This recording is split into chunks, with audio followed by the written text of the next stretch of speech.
पूरी सूरत हाल पर मुआशी सरगर्मियों को कवर करने वाले दी न्यूज़ के नुमाइंदे सीनियर रिपोर्टर मेहताब हैदर से हम बात करेंगे। मेहताब साहब, IMF से अब मुज़ाकरात मुकम्मल हो गए हैं, जो डेडलॉक था वो ख़त्म हो गया, खदशा था कि कोई मिनी बजट आ सकता है, कोई टैक्स नया लग सकता है,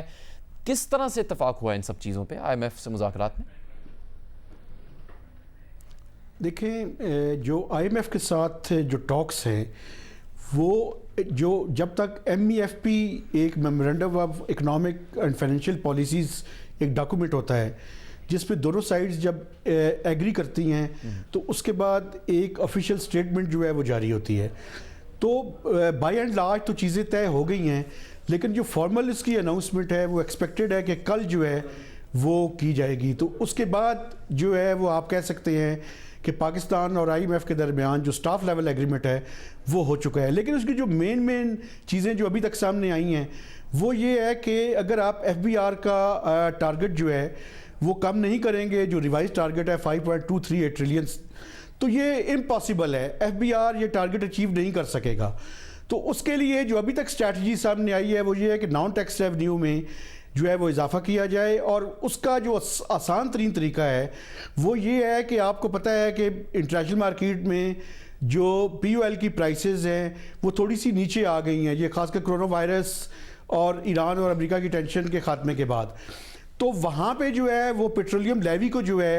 वो या तो ज़्यादा रख किया जाए या इस जगह पे रखा जाए कि जो यहाँ पे FBR की तरफ से जो लॉसेज हों वो वहाँ पे जो है वो कंपनसेट कर लिए जाएं, और इसके साथ साथ प्राइवेटाइजेशन की तरफ भी उसको एक्सेलरेट किया जाए, और इसके साथ साथ सरमाया पाकिस्तान जो है उसको भी जो है वो रिवाइव किया जाए और कुछ इदारों को उसके पास दे दिया जाए। तो ये एक ओवरऑल स्ट्रैटेजी है जिसके नतीजे में जो है वो IMF और पाकिस्तान के दरमियान कल जो है वो इस सिलसिले में फाइनल चीजें जो है वो सामने आ सकती हैं। तो साहब, बिजली और गैस की कीमतों में भी इजाफा हो सकता है कि अगर टारगेट जो है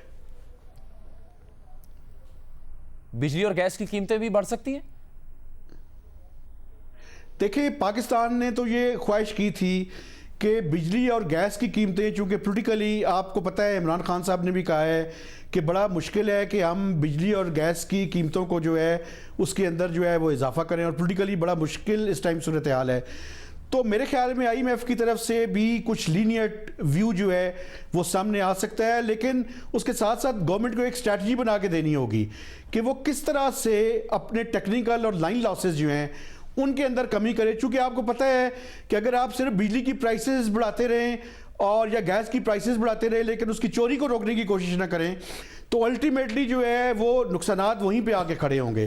तो हुकूमत को जो है वो ये कमिटमेंट करनी पड़ेगी, और इसके लिए एक वाज़ेह रोड मैप जो है वो करना पड़ेगा कि किस तरह से वो या तो इसको प्राइवेटाइज की तरफ लेकर जाएं या उन लॉसेस को जो है वो कम करने की कोशिश करें। ठीक है, तो जो सामने आएगा तो उसके बाद ही जो है रेवेन्यू की वजारत के लिए हारून अख्तर साहब का नाम लिया जा रहा है, उसके ऊपर क्या खबर है? चूंकि काफी हद तक वाज़ेह हो रहा है कि शब्बर ज़ैदी साहब तशरीफ नहीं लाएंगे वापस, और फिर FBR के चेयरमैन के लिए भी दूसरा नाम होगा, रेवेन्यू की वजारत के लिए भी हारून अख्तर साहब का नाम लिया जा रहा है। जी बिल्कुल, इस सिलसिले में मैं समझता हूँ कि खासी जो है वो डेवलपमेंट हो चुकी है, और एक्सपेक्टेड ये है कि आइंदा 2 से 3 दिन के अंदर जो है वो हुकूमत इसके बारे में हतमी फ़ैसला कर लेगी। लेकिन उसके साथ साथ ये एक तो adviser to PM on revenues भी लगाया जाएगा, लेकिन इसके साथ साथ चूँकि शब्बर ज़ैदी साहब का ऑलमोस्ट कन्फर्म हो चुका है कि वो वापस नहीं आ रहे, तो एक FBR के नए चेयरमैन और उनकी एक पूरी टीम भी जो है वो नहीं आ सकती है। मैं समझता हूँ इस टाइम अनसर्टेनिटी की जो सूरत हाल है उसके लिए ज़रूरी है कि ये फैसला जितने जल्दी हुकूमत कर ले वो बेहतर है। चूँकि आपने अभी IMF के साथ टॉक्स कंक्लूड हो रही हैं, एक तो आपने इस साल का टारगेट अचीव करना है, और फिर इसके साथ साथ अगले साल के जो